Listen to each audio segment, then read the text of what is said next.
আসসালামু আলাইকুম। প্রিয় দর্শক, অন্য মঞ্চের আলাপ চাইতায় আপনাদের সকলকে আমন্ত্রণ জানাচ্ছি। নমস্কার। অবশেষে 14 মাসের মাথায় এসে রাষ্ট্রপতি জনাব শাহাবুদ্দিন চুপ্পু একটি বোমা ফাটালেন। প্রায় 14টি মাস অজ্ঞাতবাসের জীবন কাটিয়ে এই প্রথম নীরবতা ভাঙলেন তিনি, এবং নীরবতা ভাঙলেন একটি গর্জনের মাধ্যমে। গর্জনটা একটা চিঠি। তিনি নিজে অবশ্য বলেছেন এটা অনুযোগ নয়, আর্তনাদ। কিন্তু এই আর্তনাদ কার? চুপ্পু সাহেবের নাকি মোহাম্মদ ইউনূসের? এই চিঠি আসলে আর্তনাদ নাকি গর্জন, কোনটা করেছেন চুপ্পু সাহেব সেটা নিয়ে আলোচনা করার যথেষ্ট কারণ আছে। 3 দিন আগে 28শে সেপ্টেম্বর পররাষ্ট্র উপদেষ্টা মোহাম্মদ তৌহিদ হোসেনের উদ্দেশ্যে লিখিত রাষ্ট্রপতি মোহাম্মদ শাহাবুদ্দিন চুপ্পুর এই চিঠিটিতে তিনি বিশ্বব্যাপী বাংলাদেশি দূতাবাস ও কনসুলেট অফিস থেকে তার প্রতিকৃতি সরানোর বিষয়ে গভীর ক্ষোভ ও আক্ষেপ প্রকাশ করেছেন। চিঠিতে তিনি লিখেছেন, রাষ্ট্রপতির আসনে আসীন এবং দায়িত্ব পালনরত দেশের রাষ্ট্রপতি যেন অপদস্থ না হয়, সেজন্য কি কিছু কৌশলী পদক্ষেপ নেওয়া যেত না? মানে ভদ্রভাবে সে কাজটা কি করা যেত না? রাষ্ট্রপতি তার সাংবিধানিক দায়িত্ব পালনের কথা উল্লেখ করে এই চিঠিতে লিখেছেন, আমি রাষ্ট্রপতি হিসেবে সাংবিধানিক দায়িত্ব নিষ্ঠার সাথে পালন করে যাচ্ছি, সরকারকে সর্বাত্মক সহযোগিতা করছি। স্বাধীনতার পর হতে অদ্যাবধি যা হয় নাই তাই করছি। প্রায় অর্ধ শতাধিক অর্ডিন্যান্স জারি করে সরকারকে আইনগত পূর্ণ সহযোগিতা করছি। সরকার আইনগতভাবে সবল অবস্থানে আছে। তিনি জুলাই অভ্যুত্থানের সময় তার ভূমিকার কথা স্মরণ করিয়ে দিয়ে বলেছেন, 5 আগস্ট থেকে 8 আগস্ট 2024 পর্যন্ত দেশের সংকটকালে আমার কার্যক্রম প্রণিধানযোগ্য। সরকারের ওই কোনো ছবি না টানানোর যে জিরো পোর্ট্রেট নীতি, সেই নীতির প্রতি সমর্থন জানিয়েও তিনি আক্ষেপ করেছেন, আমি তো আবদার করি নাই যে আমার ছবিকে দায় মুক্তি দেয়া হোক। আমার ছবি অপসারণের ক্ষেত্রে এই নীতি কৌশলে যদি বাস্তবায়ন করা হতো, কৌশলে বাস্তবায়ন করলে গণমাধ্যমের খোরাক হওয়া এড়ানো যেত। এক্ষেত্রে মানসিকভাবে আমার পূর্ণ সহযোগিতা থাকতো। সবচেয়ে তাৎপর্যপূর্ণ অংশে তিনি লিখেছেন, এক রাতের মধ্যে একেবারে প্রতিযোগিতামূলকভাবে আমার ছবিটি অপসারিত হয়ে শুধু গণমাধ্যমের উপজীব্য নয়, বরং সামাজিক যোগাযোগের মাধ্যমে বিশ্বব্যাপী আমার সম্মান ভুলুণ্ঠিত হলো। মুক্তিযুদ্ধে অবদান রাখা একজন সচেতন নাগরিক ও বীর মুক্তিযোদ্ধা হলো অপমানিত। চিঠির সমাপ্তিতে তিনি জানিয়েছেন, এ বিষয়ে কোনো অনুযোগ নেই, আর্তনাদ আছে। যদিও এটা যে আর্তনাদ নয়, বরং অনেক ভাবনা চিন্তা করে ছুড়ে দেয়া একটা গর্জনের বোমা।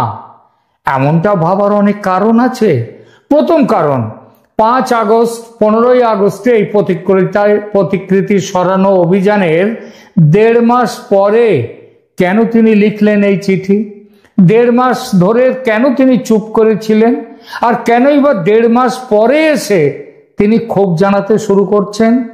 নিশ্চয়ই কারণ ছাড়া কোনো কাজ হয় না, এর পেছনেও কারণ আছে। কি কারণ? দেখা যাক। 15ই আগস্ট থেকে শুরু হওয়া প্রতিকৃতি অপসারণের প্রায় 1.5 মাস পর চিঠিটি লেখার পেছনে যে কারণগুলো চিহ্নিত করা যায়, প্রধান কারণগুলো, সেগুলো এরকম হতে পারে। প্রথমত, দেশের রাজনৈতিক পরিস্থিতির মূলগত পরিবর্তন। ইউনূস সরকারের জনপ্রিয়তা একেবারে তলানিতে এসে ঠেকেছে। সরকারের সঙ্গে থাকা প্রধান 2 রাজনৈতিক দল বিএনপি এবং জামায়াতের মধ্যে বিরোধ তীব্র হয়েছে। আগে ছিল আওয়ামী লীগের বিরুদ্ধে লড়াইতে তাদের একসাথে থাকা, এখন আওয়ামী লীগ চলে যাওয়াতে নিষিদ্ধ হওয়াতে তাদের মধ্যে এই দুই দলের মধ্যে বিরোধ তীব্র হয়েছে, বিএনপি এবং জামায়াতের মধ্যে।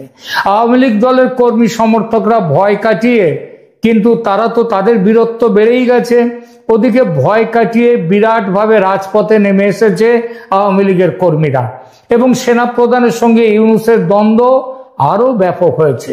যে ছাত্র জনতা রাষ্ট্রপতির পদত্যাগ নিয়ে সোচ্চার ছিল কয়েক মাস আগে, তাদের নবগঠিত রাজনৈতিক দল এনসিপির জনপ্রিয়তা সেই যে এখন শূন্যের কাছাকাছি, সেটাও স্পষ্ট হয়ে উঠেছে। সব মিলিয়ে নিজেকে অ্যাসার্ট করার, নিজেকে প্রতিষ্ঠিত করার উপযুক্ত সময় এগিয়ে এসেছে রাষ্ট্রপতি শাহাবুদ্দিন চুপ্পুর কাছে। তিনি বুঝেছেন এই মুহূর্তে তার পদত্যাগের দাবি তোলার রাজনৈতিক ক্ষমতা বা সাহস কোনো দলের বা কোনো সংগঠনের নেই। এই যে অবস্থায়, এটা তাকে মুখ খুলতে সাহস জুগিয়েছে। দ্বিতীয়ত, ইউনূস সরকারের উপর নির্বাচন নিয়ে একটা আন্তর্জাতিক চাপ ক্রমশই একবারে ইউনূসের গলার ফাঁস হয়ে বসছে। নির্বাচন না করার ইউনূসীয় সব ফন্দি ফিকির নাকাম হয়ে গেছে। ইউনূস যথেষ্ট সমালোচিত ও নিন্দিত আন্তর্জাতিক মহলে, মানবতা বিরোধী, সংবাদপত্রের স্বাধীনতা বিরোধী ইত্যাদি নানান কারণে। এই সত্য যত প্রকট হচ্ছে তত বাড়ছে রাষ্ট্রপতির সাহস। এই চিঠি বাইরে বেরিয়ে আসার পরেও সরকারের উপদেষ্টারা সমালোচনায় ফেটে না পড়ে যেভাবে মুখে কুলুপ এঁটেছে, তাতে বোঝা যায় যে সমালোচনার সাহসটুকুও এই সরকারে যারা এখন আছে তাদের আর নেই। কেন নেই সাহস? কেন ভয় এত? সে কারণ তো সহজবোধ্য। শাহাবুদ্দিন চুপ্পু যদি বরখাস্ত করে দেয় এই সরকার, তাহলে কি হবে তাদের? সবাই তো মুখিয়ে আছে তাদেরকে বিচারের কাঠগড়ায় তুলবে বলে। বিশেষ করে সেনাপ্রধান রয়েছেন রাষ্ট্রপতির পাশে, সেই বলেই তো গত 13-14 মাস তাকে সরানো যায়নি। এটা নতুন করে বলার দরকার তো পড়ে না। জনাব শাহাবুদ্দিন সাহেবের হঠাৎ এখন খোলস ছেড়ে বেরিয়ে আসার তৃতীয় কারণ, নির্বাচনে আওয়ামী লীগের অংশগ্রহণের সম্ভাব্যতা দিনকে দিন উজ্জ্বল হয়ে ওঠা। আন্তর্জাতিক মতামত ক্রমশ জোরালো হয়ে উঠছে যে আওয়ামী লীগকে নিয়ে নির্বাচন অনুষ্ঠিত করতে হবে। এমনকি আমেরিকাকেও বাধ্য হয়ে সায় দিতে হচ্ছে এই মতে। ইউনূস সাহেব নিজে নিউ ইয়র্কে বসে বলেছেন, যে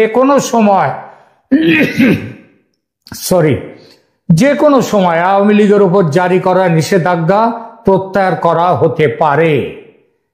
চতুর্থ কারণ, গত 13-14 মাসের শাসন বুঝিয়ে দিয়েছে ইউনূস আদৌ নিরপেক্ষ শাসক নন।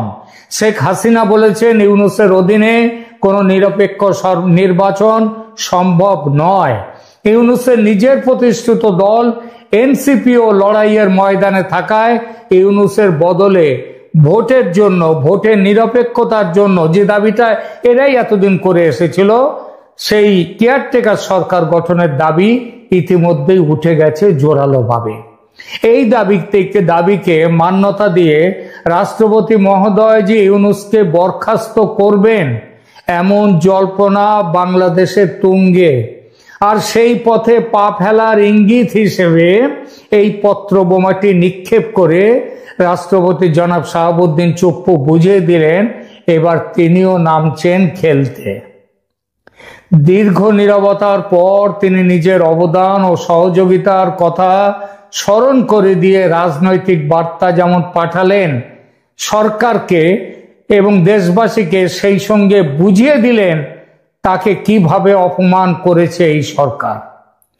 বুঝিয়ে দিলেন বাংলাদেশের চলমান সাংবিধানিক সংকটের গভীরতা সম্পর্কে তিনি প্রথম থেকে অবগত আছেন, তবে এতদিন মুখ না খুলে উপযুক্ত সময়ের অপেক্ষা করে গেছেন।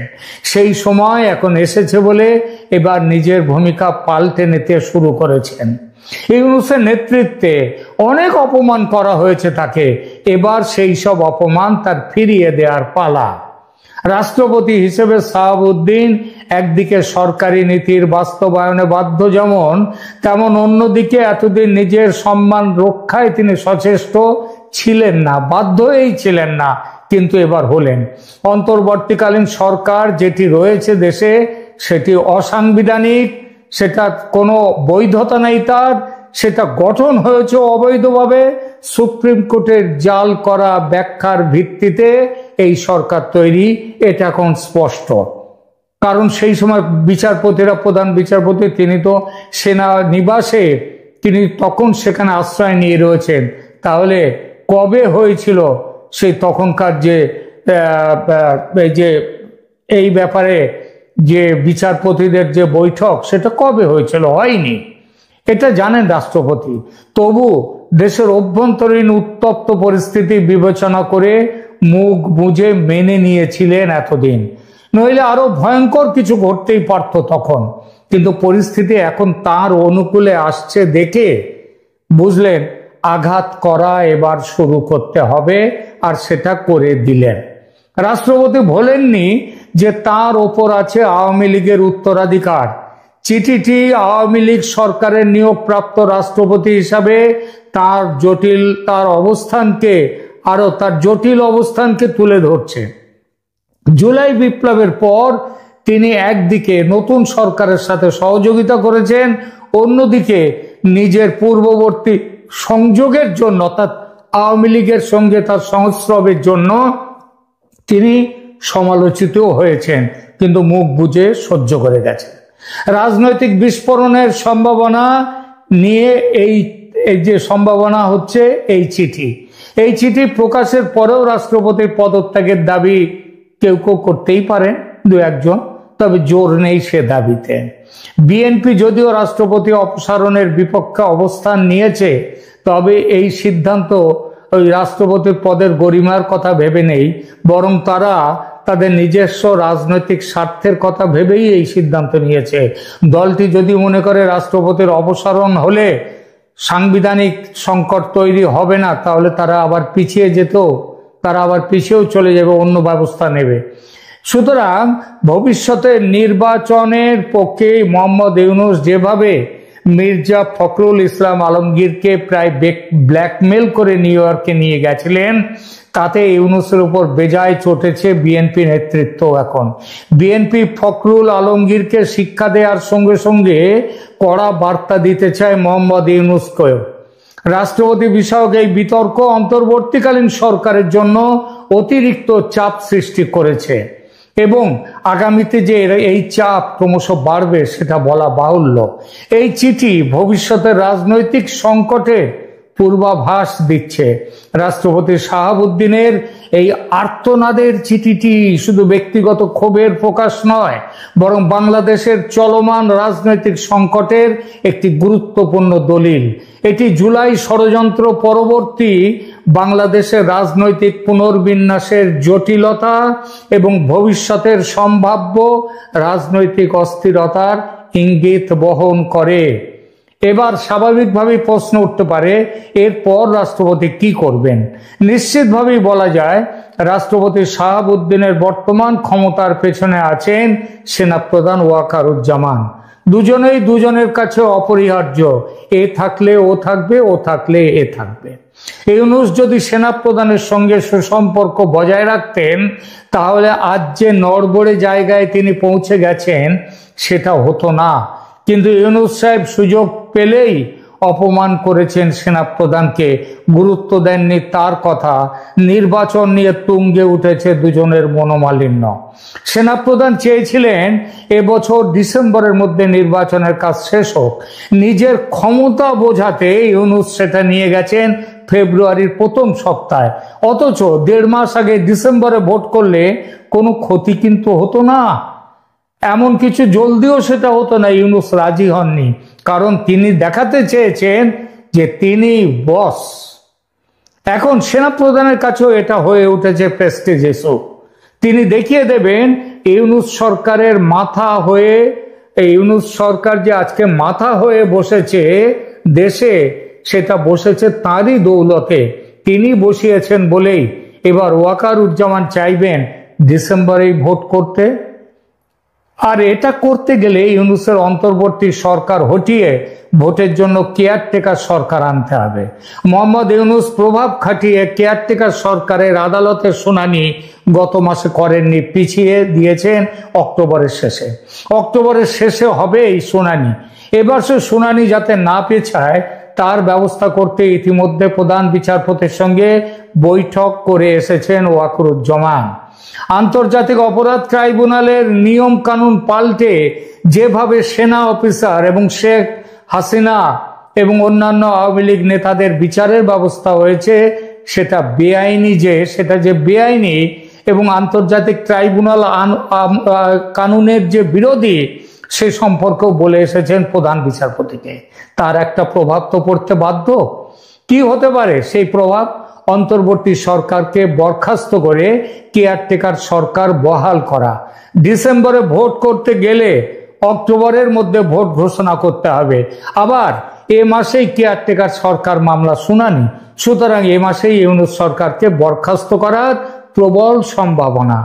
রাষ্ট্রপতি জনাব শাহাবুদ্দিনের পত্রবোমা এই সম্ভাবনার ইঙ্গিত দিয়ে গেল।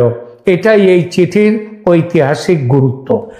দেশে বীর মুক্তিযোদ্ধা এবং মুক্তিযুদ্ধের সঙ্গে সম্পৃক্ত যারা, তাদের অপমান করা, তাদের অস্তিত্ব বিনষ্ট করা, তাদেরকে যে কোনো ভাবে নির্যাতন করা, এটা এখন আত্মপ্রমাদ গোনার একটা ঘটনায় সৃষ্টি হয়েছে ডক্টর ইউনূসের নেতৃত্বাধীন সরকার এবং তার সমর্থকদের কাছে।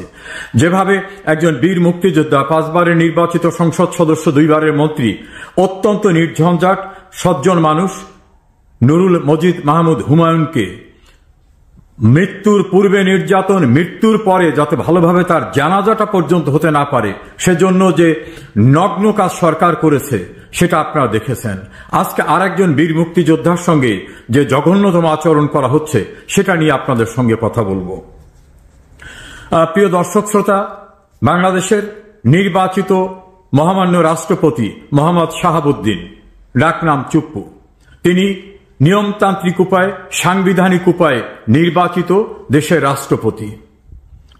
এই মহামান্য রাষ্ট্রপতিকে বিভিন্ন সময়ে অশ্লীল অশ্রাব্য ভাষায় গালিগালাজ করে, চাপ সৃষ্টি করে, বঙ্গভবনের সামনে মানববন্ধন করে, জোর করে তাকে তাড়িয়ে দেওয়ার চেষ্টা করে ব্যর্থ হওয়ার পরে এখন সরকার নতুন আরেকটি পলিসিতে গিয়েছে। এটাকে বলা যেতে পারে প্রচন্ডভাবে একটা হিপোক্রেসি, ভণ্ডামি। সেটা হচ্ছে তাকে অপমান করা, অপমানের মধ্য থেকে তিনি যাতে আত্মসম্মান রক্ষার্থে বিদায় হয়ে যান এমন চেষ্টা শুরু হয়েছে। তেমনি একটি ঘটনা নিয়ে আপনাদের সঙ্গে আলোচনা করব। বীর মুক্তিযোদ্ধা শাহাবুদ্দিন তিনি কি কৌশলগত অপমান, অপদস্থ হওয়ার ভয়ে নির্বাচিত পদ থেকে সরে যাবেন? এ প্রশ্ন অনেকেই করেছেন। আসুন সেটা নিয়ে আজ আমরা কথা বলি। মহামান্য রাষ্ট্রপতি 28 সেপ্টেম্বর পররাষ্ট্র উপদেষ্টা তৌহিদ সাহেবকে একটা চিঠি লিখেছেন। সেই চিঠির কন্টেন্টসটাকে আগে আপনাদের সামনে তুলে ধরি। তিনি লিখছেন, প্রিয় সহকর্মী, আসসালামু আলাইকুম। আমার দেহের উত্তাপ প্রশমন এর জন্য এবং আপাতত আমার স্বস্তির জন্য আমার প্রতিক্রিয়া আপনাকে অবহিত করছি। আমি বিস্মিত এবং স্তম্ভিত। তিনি বলেছেন, আমার দেহের উত্তাপ প্রশমন এবং আপাতত আমার স্বস্তির জন্য আমার প্রতিক্রিয়া আপনাকে অবহিত করছি। আমি বিস্মিত এবং স্তম্ভিত। তিনি উল্লেখ করেছেন, রাষ্ট্রপতির আসনে আসীন এবং দায়িত্ব পালনরত দেশের রাষ্ট্রপতি যেন অপদস্থ না হয় সেজন্য কি কৌশলী পদক্ষেপ নেওয়া যেত না? তিনি প্রশ্ন করেছেন। জি, বিশ্বব্যাপী বাংলাদেশের কূটনৈতিক অফিস থেকে আমার ছবি অপসারণের ঘটনার কথা আমি উল্লেখ করছি।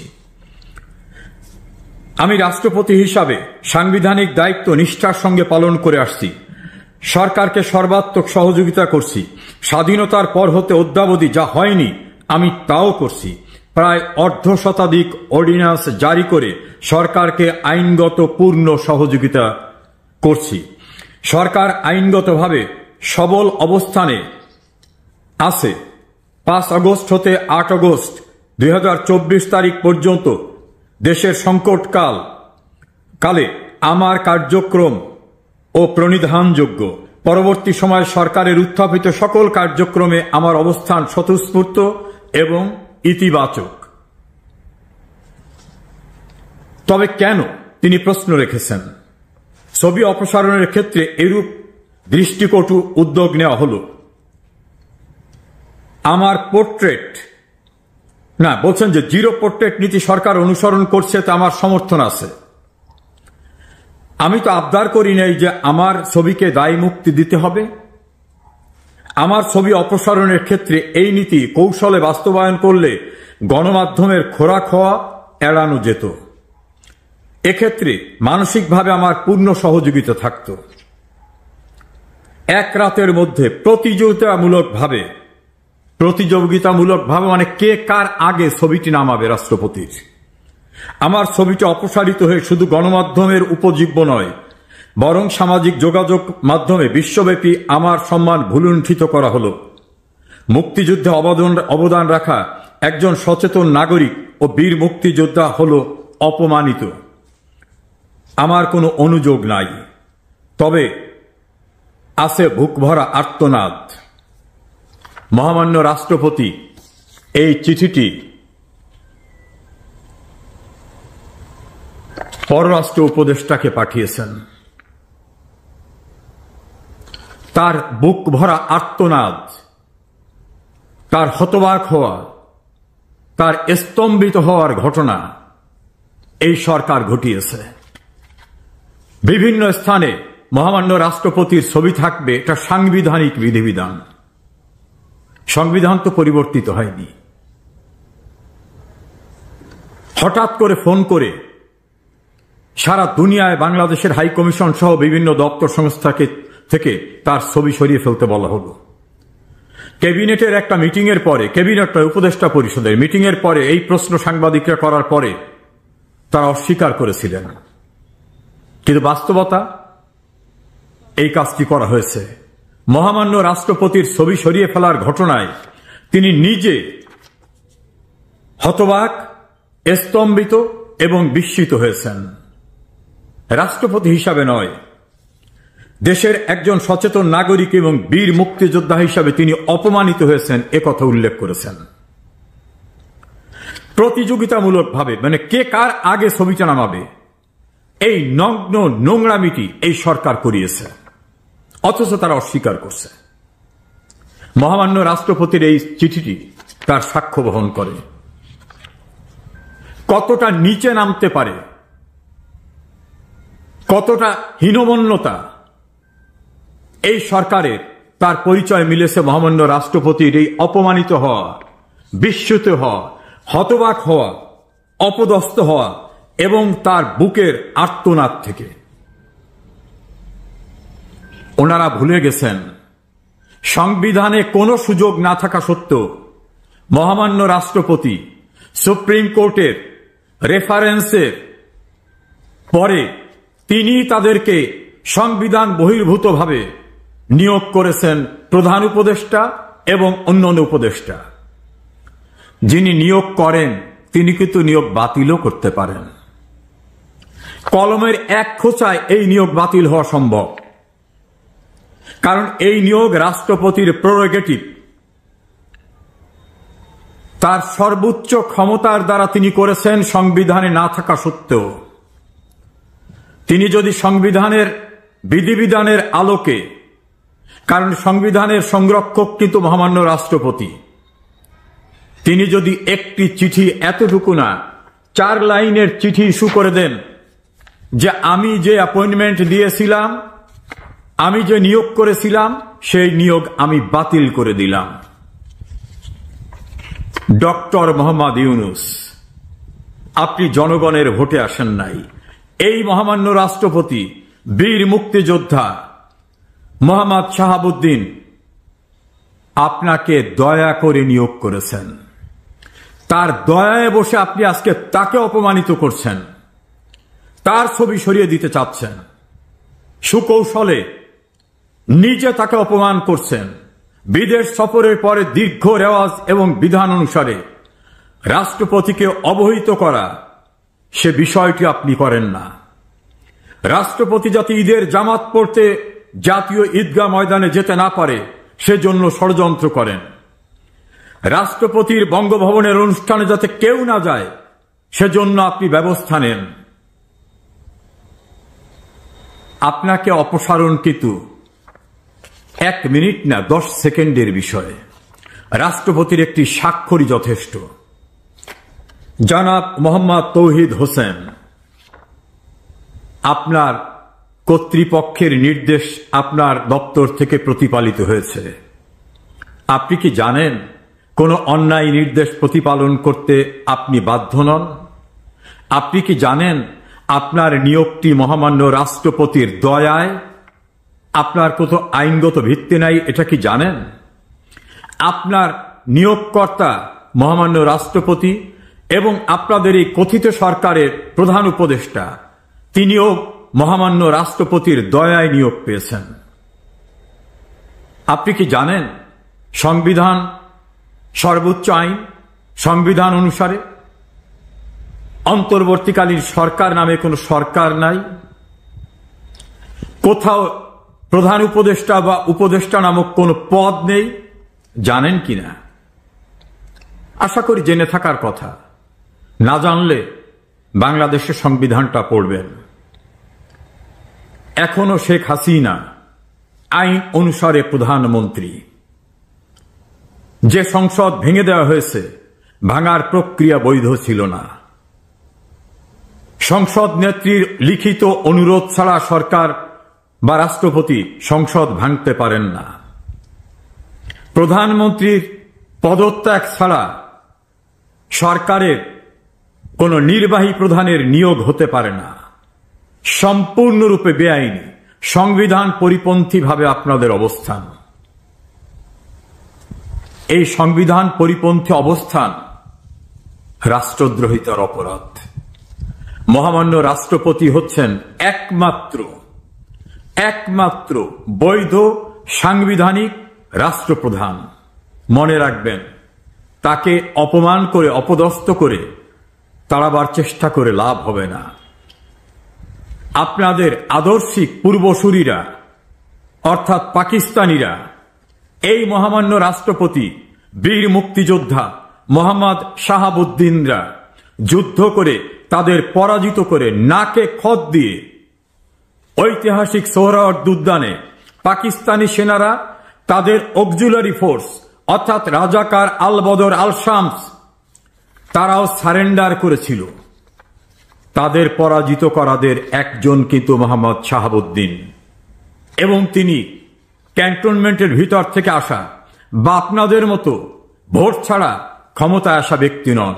সাংবিধানিক উপায়ে নির্বাচিত তিনি রাষ্ট্রপতি। এই অপমানের বদলা আপনাদের অবশ্যই পেতে হবে। আর আমরা প্রত্যাশা করব রণাঙ্গনের বীর মুক্তিযোদ্ধা মোহাম্মদ শাহাবুদ্দিন চুপ্পু, এ জাতি আপনাকে সর্বোচ্চ মর্যাদা দিয়েছে, কারণ জাতির শ্রেষ্ঠ সন্তান বীর মুক্তিযোদ্ধারা। আর জাতি রাষ্ট্রের সর্বোচ্চ পদ রাষ্ট্রপতি পদে আপনাকে গণতান্ত্রিক প্রক্রিয়ায় আমরা নির্বাচিত করেছি। আপনার কম্পিত হওয়ার কারণ নাই, আপনার স্তম্ভিত হওয়ার কারণ নাই। প্রয়োজন হলে আপনি সাংবিধানিক ক্ষমতা চর্চা করবেন, প্রয়োজনে এদেরকে বিদায় দেবেন। সে সময় বোধহয় আপনাকে আমন্ত্রণ জানাচ্ছে মহামান্য রাষ্ট্রপতি।